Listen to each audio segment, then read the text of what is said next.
Welcome back to the John List podcast. My name is Tanya, and I am your host.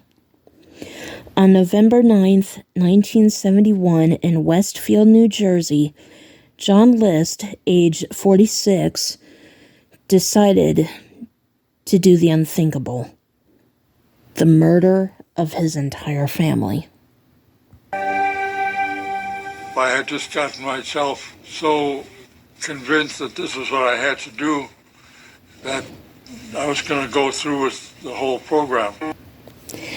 John basically tried to treat this day like any other, but the truth is, even though he tried to treat that day like every other day, his children were suspicious because a few weeks before November 9th, he told his children that they were going to die.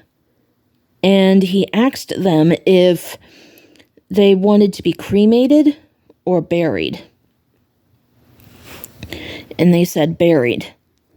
Now, Patricia tried to let her drama teacher know about what her father said. But the drama teacher thought that she was just acting out for attention because apparently Patricia, I guess, had that, routine or something.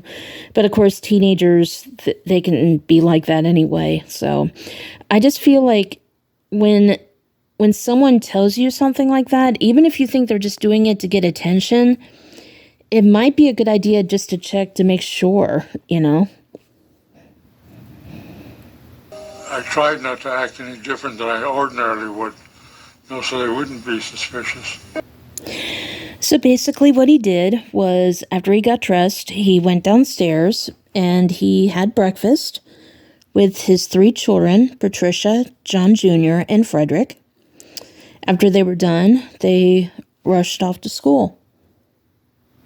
For school. After they were gone, I went out to the garage and got the guns ready.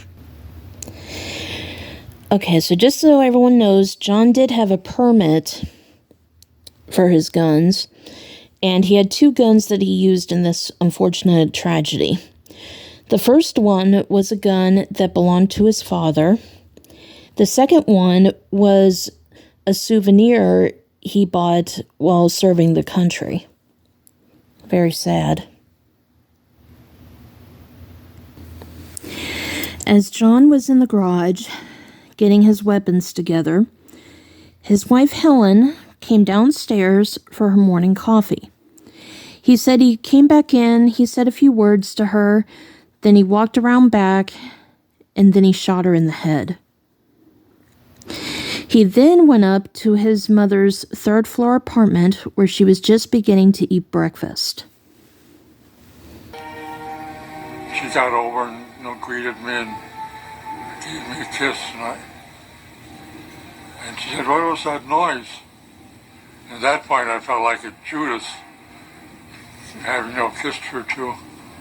And I said, "Oh, it must have been some noise out in the back. That's why I came up to see her going into the attic area. And as she got to the doorway, I killed her." After he murdered his mother, he went downstairs to clean up the evidence of Helen's murder before the children came home. Now, do you remember in the previous episode when I told you that John lied about why he received the medal while he was overseas? Well, like I said, he claimed that he faced heavy combat during the war.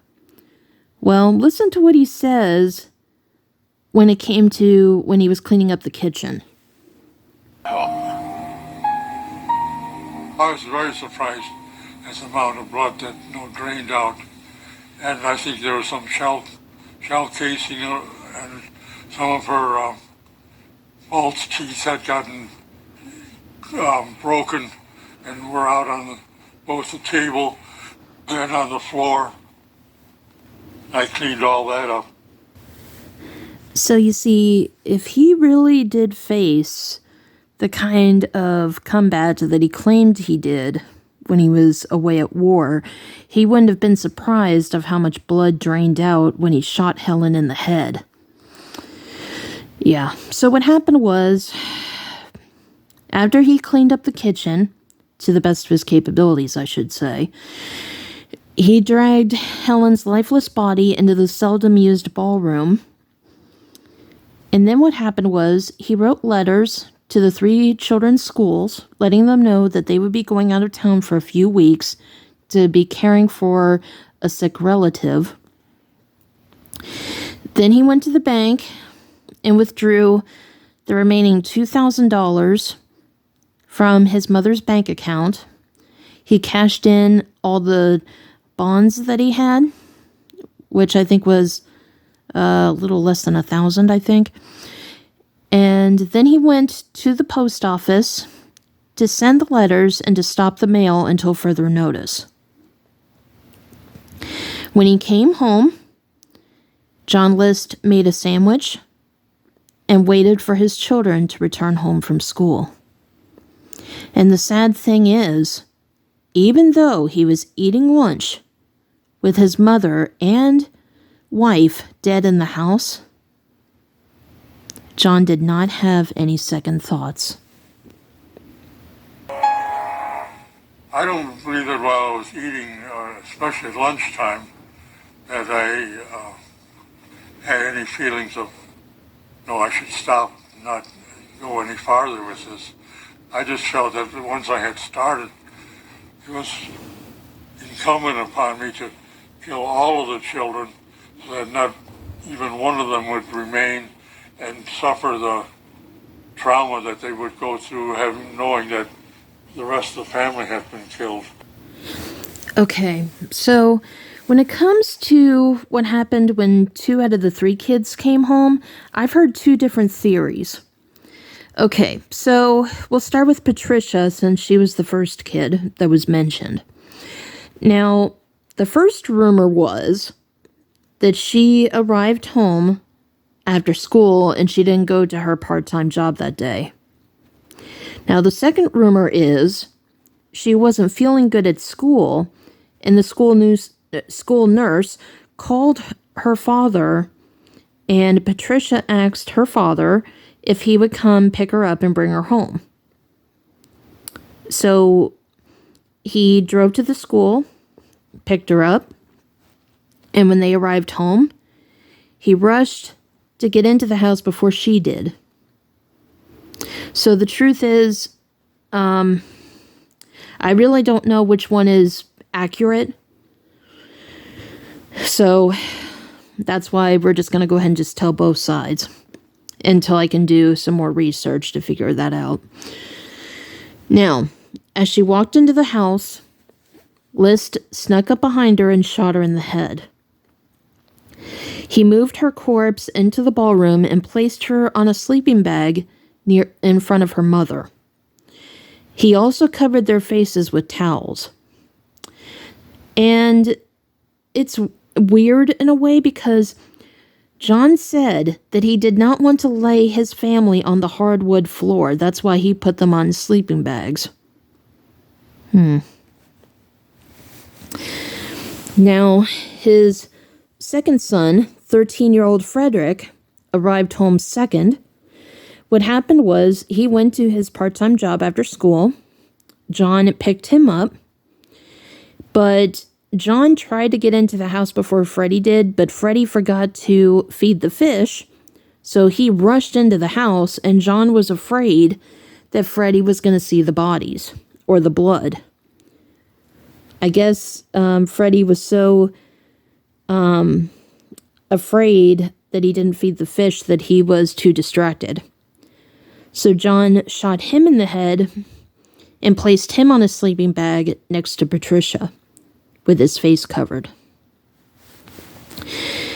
And now for John Jr., let's see. Yeah, there were 2 different theories of how he came home that day, too. So one person claimed that someone brought John Jr. home after he had a soccer game. The other story, but this part of the story is according to John, so the first one might actually be more accurate, but I don't know. So anyway, John said that his son, John Jr., had a soccer game, so he went to go watch the soccer game, and then they came home in the car. So as they entered the house, John Jr. placed his gym bag on the kitchen counter. John came up behind him and shot him in the head. But this last murder was not the same like the others.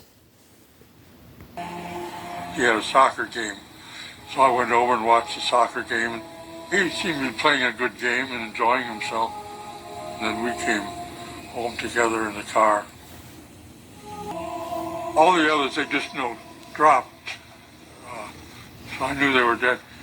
With John, I don't know whether it was a muscle reaction that caused him to jerk around a little bit. But then I shot several more times. It was later determined that John shot his son 10 times. Now, what they said was the reason why John didn't die immediately, like his other family members did, was because it might have been, I guess, his adrenaline from playing soccer. That's what they basically said when they did an autopsy on him. John List also tried to claim that John and the rest of the family did not suffer. That was the one thing I was trying to prevent. Was there feeling any wounds or suffering, at the last moment? How compassionate, huh? I think after I had shot John and cleaned up, I felt such a measure of relief that this plot that I had was carried out without being interrupted. That I more or less relaxed after that.